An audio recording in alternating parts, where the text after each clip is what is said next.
Entre 1945 et 1950, 5 personnes se sont évaporées dans le périmètre du mont Glastonbury, au Vermont, sans laisser la moindre trace.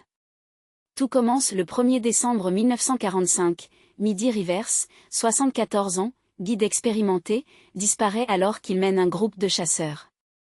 Seule une douille de cartouche sera retrouvée dans un ruisseau. Un an plus tard, Paula Weldon, étudiante au Bennington College, s'aventure sur le long trail.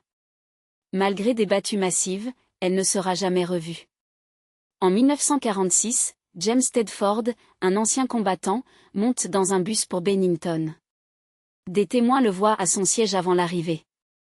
À destination, il n'est plus là, ses affaires personnelles restent intactes sur le porte-bagages.